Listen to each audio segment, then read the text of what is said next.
नमस्कार दोस्तों, स्वागत है आपको हमारे ही चैनल फाइट एग्जाम पर।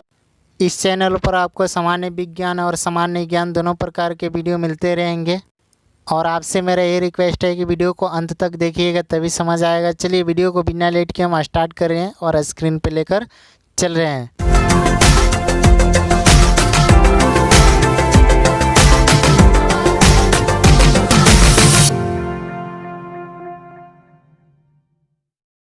तो आ गए हम नए वीडियो के साथ। क्वेश्चन स्टार्ट करने से पहले हम आपको एक नई खुशखबरी देना चाहते हैं। यदि आप कोई भी एग्ज़ाम की तैयारी कर रहे हैं, रेलवे, एसएससी, बैंकिंग इत्यादि, तो डिस्क्रिप्शन में जाकर एक लिंक मिलेगा, उसे आप क्लिक कीजिए और कोई भी किताब वहां से बिल्कुल सस्ते में परचेज कर सकते हैं। जैसे कि मैथ, साइंस, जीके, रीजनिंग इत्यादि एकदम ट्रिक की बुक के साथ आपको वहां से मिल सकता है, ठीक है ना। तो आप हर एग्ज़ाम के लिए कोई भी किताब यहाँ से परचेज कर सकते हैं। चलिए, तो हमने आपको बता दिया, डिस्क्रिप्शन में जाकर लिंक को क्लिक कीजिएगा, आपको सब मिल जाएगा। और चलिए क्वेश्चन को स्टार्ट करें हम यहीं पे। देखिए क्वेश्चन नंबर 1 आ गया है। पृथ्वी की सतह से जब हम ऊपर या नीचे की तरफ जाते हैं तो जी के मान में क्या परिवर्तन होता है? आंसर याद रखना है आपको, जी का मान घटता है। एक और चीज़ हमें यहाँ पे आप लोग बता देना चाहेंगे, यहाँ पे 2 जी होता है, एक छोटा जी और एक बड़ा जी। बड़ा जी का मान कहीं भी नहीं बदलता है, चाहे धरती पे हो, आसमान में हो या पाताल में हो, ठीक है ना। यह हमेशा अस्थायी रहता है, इसलिए इसे गुरुत्वाकर्षण के सार्वत्रिक नियम के अनुसार जाना जाता है। लेकिन वही जो छोटा जी होता है, इसका मान हमेशा बदलते ही रहता है। अभी पृथ्वी पर इसका मान कुछ और है, आसमान में इसका मान कुछ और होगा, और यदि धरती के नीचे लेकर जाएंगे इसे गहराई तक तो इसका मान कुछ और ही हो जाएगा। इसलिए छोटा जी का मान हमेशा घटते बढ़ते रहता है, लेकिन बड़ा जी का मान कभी नहीं बदलता। ये चीज़ आपको हमेशा मेमोराइज रखना पड़ेगा, याद रखना पड़ेगा, ठीक है ना। क्वेश्चन नंबर 2 है, एक अश्वशक्ति कितने वाट के बराबर होता है? आंसर याद रखना है, 746 वाट के बराबर। चलिए क्वेश्चन आगे हम लेकर बढ़ते हैं। आपको बता देना चाहेंगे कि ये क्लास नॉन स्टॉप है, ज़्यादा से ज़्यादा जी का आपको प्रोवाइड यहाँ पे कराऊंगा हम, ठीक है ना। तो चलिए क्वेश्चन नंबर 3 में हम आ गए हैं। कौन सा उपकरण विद्युत ऊर्जा को रासायनिक ऊर्जा में परिवर्तित करता है? आंसर याद रखना है, विद्युत मोटर। यह एक ऐसा यंत्र है कि विद्युत ऊर्जा को रासायनिक ऊर्जा में परिवर्तित करके हमें देता है, ठीक है ना। क्वेश्चन नंबर 4 है, सेरेब्रम मस्तिष्क के किस हिस्सा में अवस्थित होता है? आंसर याद रखना है आपको, अग्र मस्तिष्क में। यहाँ पे अग्र मस्तिष्क की बात है तो यहाँ पे थोड़ा सा और समझा देना चाहेंगे, बहुत कम समय में आप लोग समझ लीजिएगा। मस्तिष्क जो होता है इसके 3 हिस्से होते हैं, ठीक है ना। मस्तिष्क के टोटल कितने हिस्से होते हैं? 3। यहाँ से आगे वाला हिस्सा अग्र मस्तिष्क कहलाता है, बीच वाला को हम लोग मध्य मस्तिष्क कहते हैं और पीछे वाला को हम लोग प्रमस्तिष्क या पश्च मस्तिष्क कहते हैं। ये चीज़ आपको याद रखना पड़ेगा। तो वही पूछ रहा है कि किस हिस्से में अवस्थित होता है सेरेब्रम, तो मस्तिष्क के सबसे अगला वाला हिस्सा में, ठीक है ना। आपको पता चल गया कि मस्तिष्क का कितना हिस्सा है, तो मस्तिष्क का 3 हिस्सा है, अग्र मस्तिष्क, मध्य मस्तिष्क और प्रमस्तिष्क। इसे ही हम लोग पश्चिम मस्तिष्क भी कहते हैं। क्लियर। चलते हैं क्वेश्चन नंबर 5 में हम बढ़ गए हैं। किस कारण मूत्र का रंग पीला होता है? आंसर याद रखिएगा, यूरोक्रोम के कारण। यहाँ पे क्वेश्चन में हमने और कुछ लिखा है, उसे भी समझ लीजिएगा। क्वेश्चन ऐसे भी बन सकता है कि यूरोक्रोम कैसे बनता है, तो आंसर याद रखना है, यह हीमोग्लोबिन के टूटने से या विखंडन से बनता है, ठीक है ना। तो आपको यहाँ पे 2 क्वेश्चन क्लियर हो गया। मूत्र का रंग किस के कारण पीला होता है? यूरोक्रोम के कारण। और अगला क्वेश्चन इसी में बन गया कि यूरोक्रोम कैसे बनता है, इसका निर्माण कैसे होता है, तो हीमोग्लोबिन के टूटने से यूरोक्रोम का निर्माण होता है, ठीक है ना। देखिए क्वेश्चन नंबर 6 है, मानव शरीर में कशेरुक दंड की कुल संख्या कितनी होती है? आंसर याद रखना है, 33, ठीक है ना। कशेरुक की आपको पता है कि रीढ़ की जो हड्डी होती है, ऐसे गोले गोले आकार की जो गोला होता है उसी से हमारे रीढ़ की हड्डी का निर्माण होता है, ठीक है ना जी। तो ये जो गोलाकार का जो हिस्सा होता है इसी को हम कहते हैं इसे कशेरुकी, ठीक है ना। तो कशेरुकी दंडों की कुल संख्या कितनी है यहाँ पे बताई गई है, 33, ठीक है ना। चलिए क्वेश्चन नंबर 7 में आ गए हैं। विटामिन ए की खोज किस व्यक्ति ने किया था? आंसर याद रखना है, मैकुलन ने किया था, ठीक है ना। और क्वेश्चन नंबर 8 में हम प्रवेश कर रहे हैं। वर्ग में ऊपर से नीचे जाने पर परमाणु के आकार में क्या परिवर्तन होते हैं? यहाँ सॉरी गलती से लिखा गया है, टाइप करने में थोड़ा मिस्टेक हुआ है, आप सुधार लीजिएगा। वर्ग में ऊपर से नीचे जाने पर परमाणु के आकार में क्या परिवर्तन होता है? आंसर याद रखना है आपको, आकार बढ़ता है, ठीक है ना, आकार बढ़ता है। भारी जल का रासायनिक नाम क्या होता है, ठीक है ना। आंसर याद रखना है, ड्यूटेरियम ऑक्साइड, ठीक है ना। इसे हम लोग रासायनिक रूप में ऐसे भी लिखते हैं, D2O, ठीक है ना। भारी जल का रासायनिक नाम D2O या ड्यूटेरियम ऑक्साइड होता है, ठीक है ना। चलिए क्वेश्चन नंबर 10 में पहुंच गए हैं हम। क्वेश्चन नंबर 10 बोल रहा है, कोबाल्ट ऑक्साइड किस रंग का होता है? तो आंसर क्या याद रखना है आपको, गहरा नीला रंग का होता है। ठीक है नहीं जी, कोबाल्ट ऑक्साइड का रंग गहरा नीला होता है। क्वेश्चन नंबर 11 में पहुंच रहे हैं हम। वनस्पति तेलों से कृत्रिम घी बनाने के लिए किस उत्प्रेरक का इस्तेमाल किया जाता है? आंसर याद रखना है निकेल का। ठीक है ना, निकेल का इस्तेमाल जो होता है ना वनस्पति तेलों से कृत्रिम घी बनाने के लिए इस्तेमाल किया जाता है। ठीक है ना, तो यहाँ पे प्राकृतिक घी भी होता है और हाथों से बनाया गया कृत्रिम घी भी मिलता है आपको। ठीक है ना, तो बाज़ारों में ज़्यादातर कृत्रिम घी का इस्तेमाल होता है। हम लोग तो खैर जो लोग देहाती हैं, ग्रामीण क्षेत्रों से बिलोंग करते हैं, तो वो तो ज़्यादातर आपको पता ही है कि प्राकृतिक घी खाते हैं, गाय या भैंस जो भी दूध देती है उसे निकाल कर। ठीक है ना, चलिए तो क्वेश्चन नंबर 11 आ गया आपके स्क्रीन पे, सॉरी 12, कि मिट्टी की क्षारकता को घटाने या कम करने के लिए किस रासायनिक तत्व का इस्तेमाल किया जाता है? यहाँ पे डे नहीं किया होगा। ठीक है ना, तो किस रासायनिक तत्व का इस्तेमाल होता है? आंसर याद रखेंगे जिप्सम का। जिप्सम का इस्तेमाल मिट्टी की क्षारकता को घटाने के लिए किया जाता है, ताकि मिट्टी में उर्वरा शक्ति पुनः आ जाए और फसल को फिर वह अच्छी तरह से पैदावार दे सके। ठीक है ना, चलिए क्वेश्चन नंबर 13 है, गन पाउडर की खोज किसने किया था?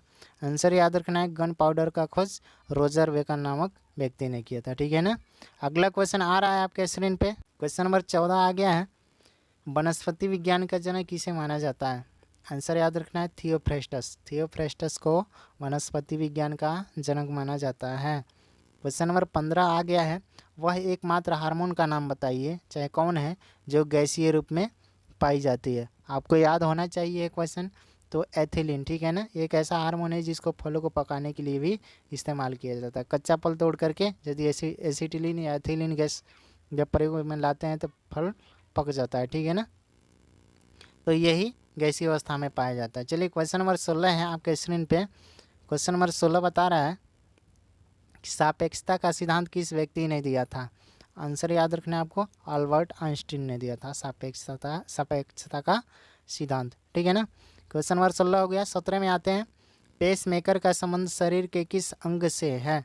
आंसर याद रखिएगा आपको, हृदय से। ठीक है ना, पेस मेकर का संबंध हृदय से है। आप अच्छी तरह से इसे मेमोराइज कर लीजिएगा, ताकि हर एग्जाम में ऐसे ऐसे क्वेश्चन आते रहते हैं, आपको छूटना नहीं चाहिए। और आपको हम बता देना चाहेंगे कि आपको क्लास हमेशा मिलता रहेगा जीके का और साइंस का। चलिए तो क्वेश्चन आगे बढ़ रहे हैं हम। 18 में आ गए हैं, डायनेमो का आविष्कार किस व्यक्ति के द्वारा किया गया था? आंसर याद रखेंगे, डायनेमो का आविष्कार माइकल फैराडे ने किया था। ठीक है ना, क्वेश्चन नंबर 19 चालू हो गया, इंसानों के शरीर में रक्त का निर्माण कहाँ होता है? आंसर याद रखना है, अस्थि मज्जा में। ठीक है ना, जो हड्डी होती है उसके बीच में जो चिपचिपा पदार्थ होता है ना, उसी में रक्त का निर्माण होता है। समझ गए? चलिए क्वेश्चन आगे 20 में आ गए हैं, किस विधि द्वारा साबुन से मैल को हटाया जाता है? आंसर याद रखना है आपको, स्कंदन विधि द्वारा, जिससे कि कपड़े की सफाई उचित ढंग से हो पाती है। ठीक है ना, चलिए क्वेश्चन 21 है, दर्पण बनाने के लिए इस्तेमाल किया जाता है किस चीज़ का? आंसर याद रखना है, सिल्वर नाइट्रेट का। ठीक है ना, सिल्वर नाइट्रेट का इस्तेमाल करके दर्पण बनाते हैं, जो श्रृंगार प्रसाधन के रूप में इसका इस्तेमाल किया जाता है। ठीक है ना, चलिए क्वेश्चन नंबर 22 है, बादल को आसमान में तैरने का कारण क्या है? आंसर याद रखना है, बादल का घनत्व वायु से कम होता है। ठीक है ना, चलिए यहाँ पे थोड़ा समझा दे रहे हैं। तो यहाँ पे फिगर में आप देख रहे हैं, ऊपर बादल है और नीचे हवा है। ठीक है ना, हवा भारी होता है और बादल हल्का होता है। तो हल्का होने के कारण ये ऊपर चला जाता है और हवा भारी होने के कारण नीचे तली में बैठ जाता है। ठीक है ना, यही कारण है कि बादल हमेशा ऊपर तैरते रहता है हवा के ऊपर। ठीक है ना, तो इसका घनत्व ही सबसे बड़ा इसका कारण होता है। ठीक है ना, चलिए आगे बढ़ते हैं। क्वेश्चन नंबर 23 है, एसिटिक अम्ल का व्यावसायिक नाम क्या है? तो एसिटिक अम्ल का व्यावसायिक या व्यापारिक नाम है, आंसर याद रखना आपको, सिरका होता है। सिरका के नाम से इसे खरीदा बेचा जाता है। ठीक है ना, और इसे रासायनिक नाम में एसिटिक अम्ल कहते हैं हम लोग। ठीक है ना, चलिए क्वेश्चन नंबर 24 आ गया, भारतीय कृषि अनुसंधान संस्थान भारत के किस शहर में स्थित है? आंसर याद रखना आपको, नई दिल्ली में स्थित है। ठीक है ना, कृषि अनुसंधान संस्थान। क्वेश्चन नंबर 25 है, मृदा का अध्ययन क्या कहलाता है?